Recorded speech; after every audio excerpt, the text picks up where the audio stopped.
right.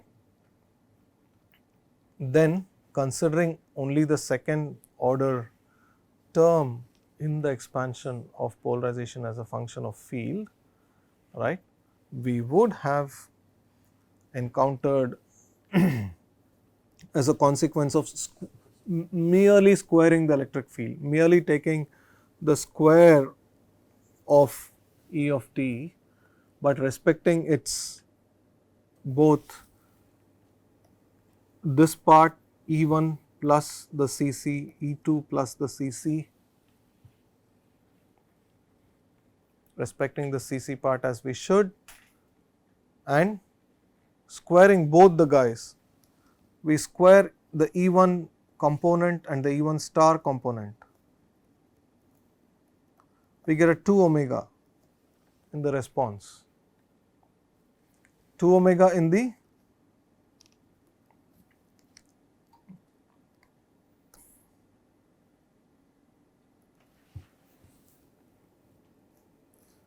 we get a 2 omega term over here. This is the omega term, right. So, we could call this term, we could call this P of omega, P at omega. This is P at 2 omega. So, these two are source terms on the right hand side of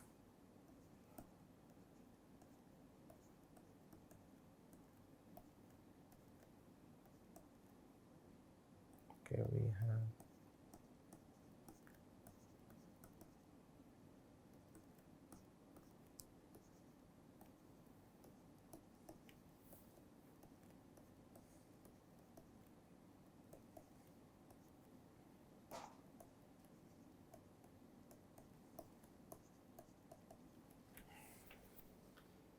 so now the left hand side can no more claim to be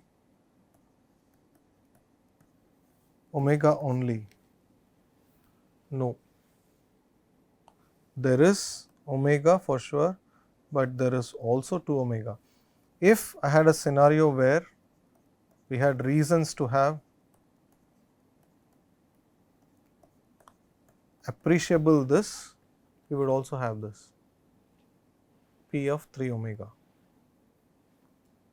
polarization term oscillating at 3 omega. In fact, we even have a DC frequency, okay, but that is interesting, that's also interesting, right. So, will the DC field propagate out of the medium and become a propagating component? Do you think it will? If I have if I had a medium, an incident electromagnetic wave at frequency omega, here the medium responds at omega and at 2 omega. Now, this is a travelling wave, therefore, I will get another oscillating wave, one at omega and another at 2 omega should emerge from the medium after going through all, if there may be absorptive losses, but barring all that we should be able to extract the 2 omega, in this case 2 omega 1 or 2 omega 2. Then something has told us that there is also a DC response. Can I extract that also, a voltage with outside somewhere in air, can I put out the probes of a voltmeter and measure it? Please think about it. Meanwhile, we have, since we started with a combination of two real fields, one oscillating at omega 1 and the next oscillating at omega 2, we also have another second harmonic term at twice omega 2. These two are both second harmonic generation. Agreed? Likewise, for the cross terms where I multiply E1 with E2 and E1 star with E2 star, I cross E1 and E2, I do not cross here E1 with the E2 star, we will do that next. So, I combine, multiply E1 E2, so in the exponent it becomes omega 1 plus omega 2, both with the exponential factor with a plus I and a minus I.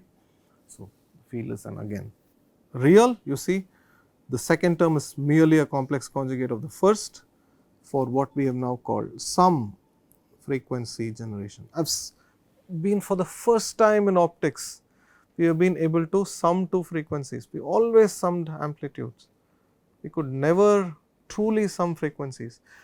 Even in the case when interference happened, we did not sum omega and omega that should have produced 2 omega. No, no, no. We just they coexisted, right? There was no true summing, or there was no, for that matter, difference which is formed by considering E1, the E1 term and the E2 star term, or the E1 star term and the E2 term. Remember, the star is just a matter of mathematical notation. One is no more star than the other, they are just complex conjugates, right? They are equivalent, but we do get the difference frequency term omega 1 minus omega 2. So, the significance lies in generating for the first time a difference between two frequencies omega 1 and omega 2, right. This is interesting or important for the reason that if we now even took the entire, say, visible patch of the spectrum, the near infrared, the infrared, the middle infrared regions of the electromagnetic spectrum. Okay, maybe I should use omega because nu looks like V. If we now look at all, lasers require a lasing medium. Yes, we have in the market a red laser pointer, a green, a blue / violet, which I recommend you do not use for many reasons. Red, green and violet. Why don't we popularly get an orange laser?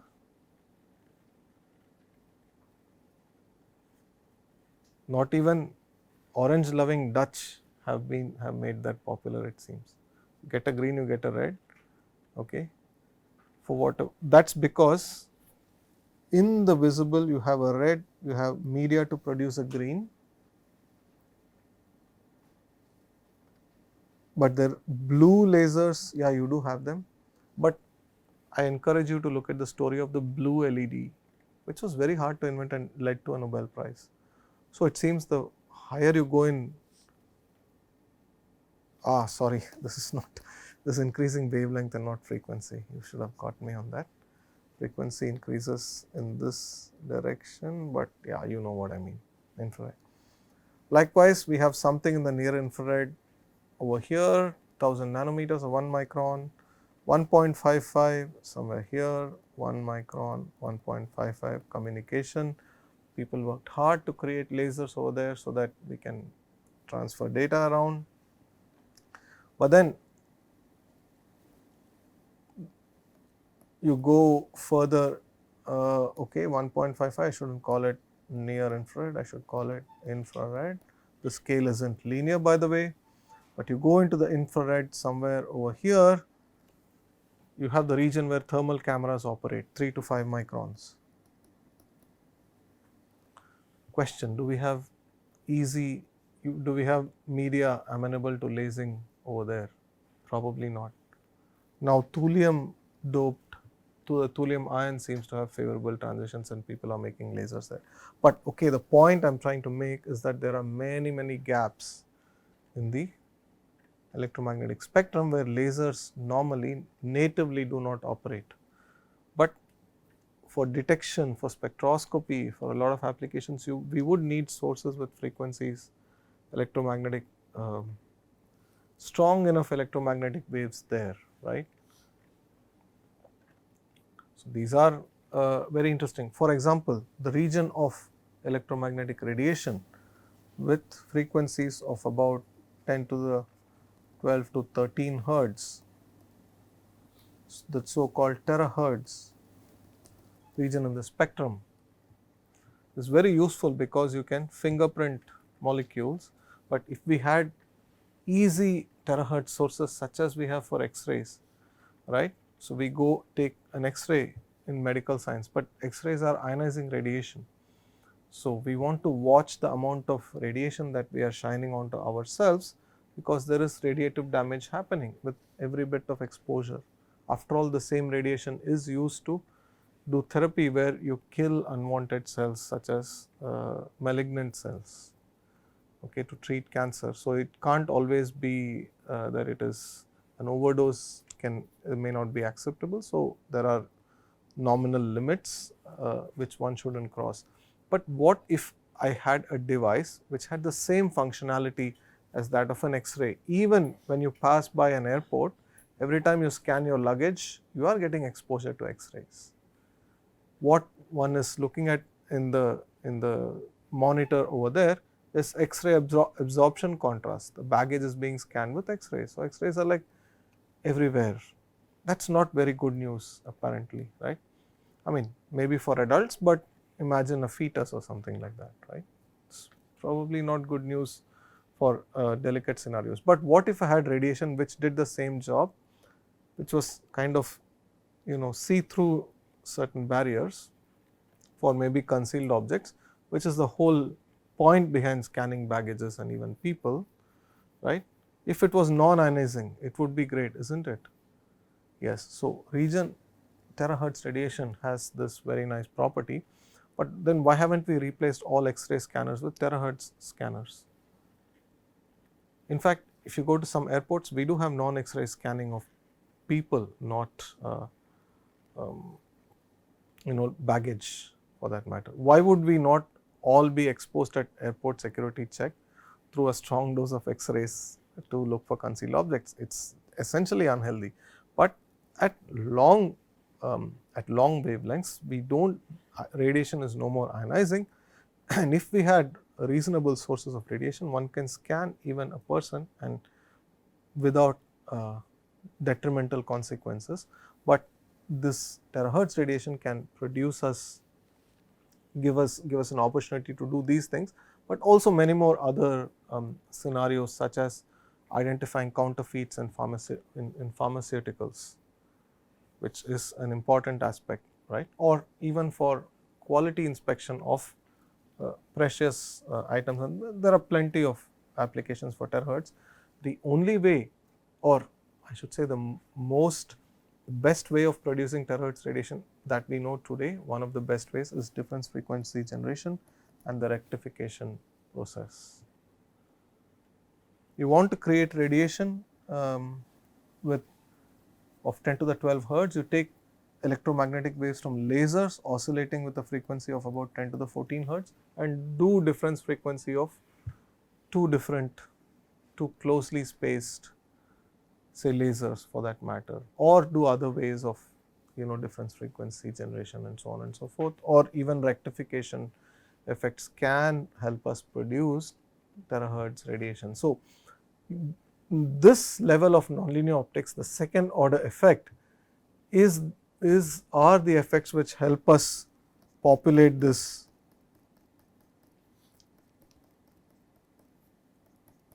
important regions of spectra much better, as one would like them to be. Okay. So, such sources are called optical parameters. Sources generating new frequencies of laser radiation are called optical parametric amplifiers or oscillators, because the laser is light amplification by stimulated emission. So, this is light amplification by parametric amplification. What is the parameter? It is the chi2 of a medium, the chi2 of a medium at a certain frequency. What that is a matter of detail for a nonlinear optics course. Okay, I know that I am kind of doing a detailed review, but we can dedicate a class to that, because this is the heart of both low order and high order nonlinear optics. The other important thing that I brought about to you is second harmonic generation is also a 2-photon process, where 2 photons are simultaneously absorbed or interact simultaneously with an atom. The cross section for this absorption, and the coefficient of absorption therefore is measured in units of Goppert-Meyers after Maria Goppert-Meyer, who enunciated this in her doctoral thesis. Okay, we will close today's lecture with, since we have spoken so much about intensities and whatever, right, what is intensity from this, from a broad perspective. We looked at the perspective that intensity is the power density of an electromagnetic wave, but there also exists the notion of a photon, a quantum of light energy. Why do we need to introduce this notion? We already saw, without the notion of a photon, we cannot explain the basic photoelectric effect. So, light is packaged in unit, light energy or radiant energy is packaged in quanta, h in quanta, which are h bar omega or h nu, right.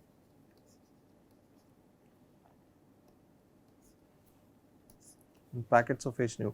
So, now that the energy is packeted or quantized, right, we can now look at everything from the perspective of a photon as well, right, which we should, because finally a photon is responsible for knocking an electron off, or that is how light, that is the fundamental currency of light interacting with matter. Although we have a very nice seamless sinusoidally oscillating field picture, which we have used so far because our treatment of radiation is classical.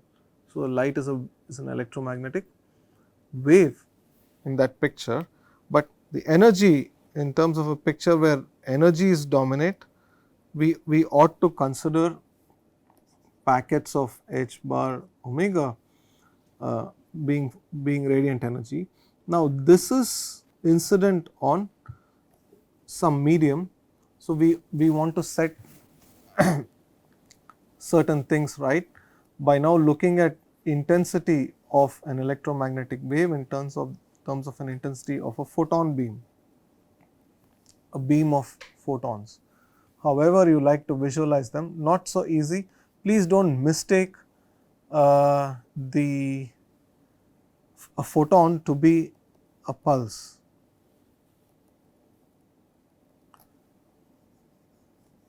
This is a pulse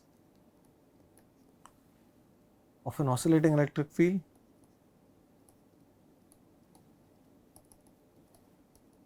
but this is not the photon, although some popular connotations may push us to think about it in this direction. Okay, because a photon has, I can determine the energy E of a photon to be h nu, all right, and this photon is produced by a resonator, can be viewed as the mode of a resonator, and this resonator can be, let us say, of the order of a meter long, right. So, now therefore, the photon exists inside the resonator. A single photon also can exist in a resonator, right. So, therefore, I cannot compare, say that, oh, because I want to think of a photon as a packet, that it must come in the packet of a pulse. Okay, it is a quantum object, right. It is a quantum of energy, it is not a quantum of spatial localization. It's something we must bear in mind. Okay, but then if this is a photon, a beam of photons, therefore is incident on some target of an area dA, I can compute the density of these photons, right, by saying that the number density of these photons is some n. Each photon has an energy h bar omega. Okay, this is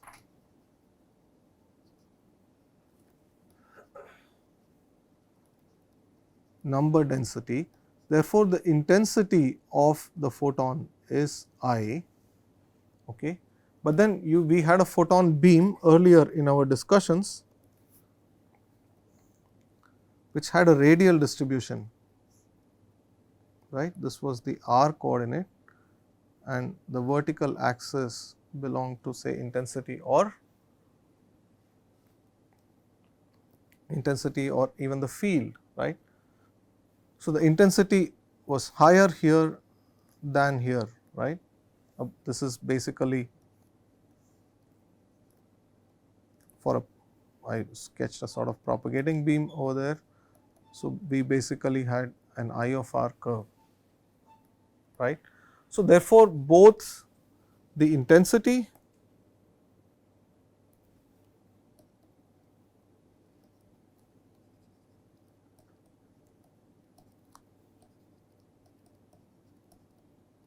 and the number density of photon are local quantities. So, I should look at these as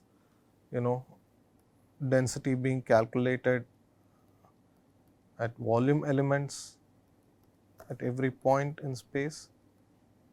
I can make little boxes and little dAs and dVs, right. This is a cross section dA, the volume dV to compute the density over there, and therefore compute the local photon intensity or density. Now, I brought this up because now trying to look at nonlinear effects not quantitatively, but at least qualitatively in the following way. Okay. Remember that if we take a hydrogen atom, the most probable location of finding the electron, okay, around the nucleus is within a distance of about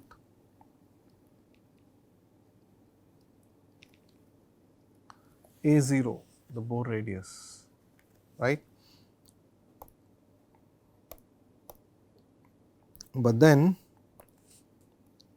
the electron cloud is delocalized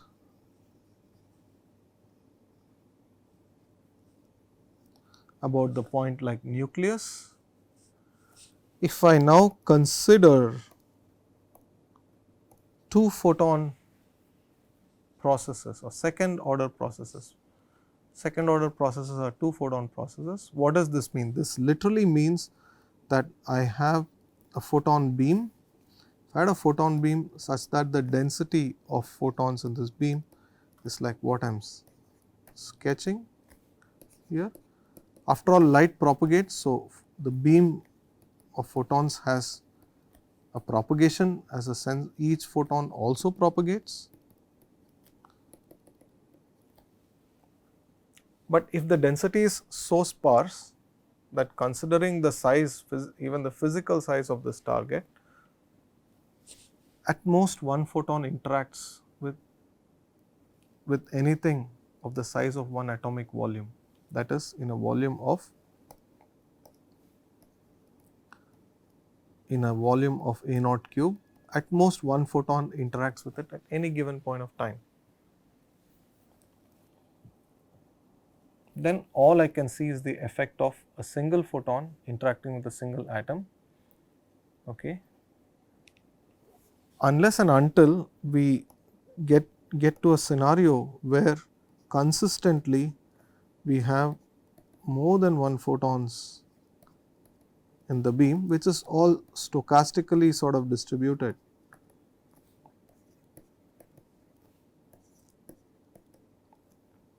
So, I can place such an atomic volume elsewhere too, but what matters, is it the volume or the area of the face of the cube that is facing the radiation? It is indeed the area, right. So, if I take a cross section of the beam and a cross sectional area of A squared, that is a sufficient consideration. If I have a sufficient photon density in, so 2 ways I can make at least 2 photons interact with every atom or atomic volume. Either I increase the photon density, I crank up the photon density by turning up the knob of laser power, or in another scenario I could well have had a much bigger target, the size of a dinner plate, notionally big huge a target with a huge effective size. Then even with a weaker photon beam, with a fair rate, okay, I would have 2 photons interacting with this much more massive target. But we know that atoms have a notional size, don't we? So therein comes the idea of cross section or sigma, the cross section for 2 photon processes. That is for the second order process, what is the effective size of the target? Right. Let us do this thought experiment with which I will close for today. Suppose we turn off the lights in this room and then we hang dinner plates from the ceiling, okay, ceramic plates, and as we do in amusement scenarios, take a pellet gun and ask a poor shooter like me in this darkness to find a plate and shoot it. Anyway, I am a poor shooter, so dark or bright would probably not matter. Just my best chance to hit a plate is to spray the pellets around, right, and hope to hit a dinner plate. Now, let us do this experiment in the dark and then examine, or think of it as paintball. So, you basically deposit a bit of paint on the dinner plate. When I do this experiment at random, okay, what is the chance that I hit in a given time, say 5 minutes, a plate at most once versus a plate at most twice, or at least twice, let us say. If the plates were tiny, a poor shooter like me would possibly be able to hit the tiny little plate once,